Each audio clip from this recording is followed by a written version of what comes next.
Okay, today we're going to get rid of the factory air intake tube with the resonator, as you can see right here. And there's already a K&N drop-in filter in here, which you really need. But the most important part is you need this tuner, which I'll put a link to it in the bottom. If you don't have the tuner, then you're really just spinning your wheels, pun intended. For example, this doesn't require a tune to put this Airaid in. However, if you do use a tune, it makes a huge difference. So, and you don't necessarily need to upgrade the throttle body if you just have basic upgrades either.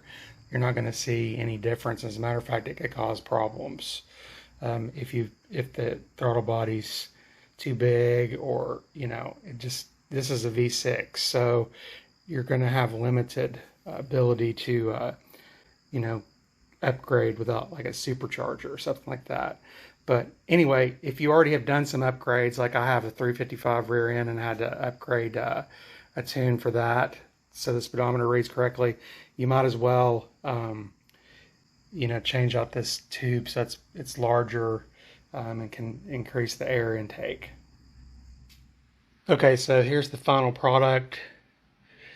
And by the way, it is easier to put on if you disconnect this.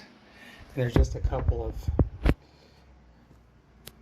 holders that hold that sensor cable for the MAF on there.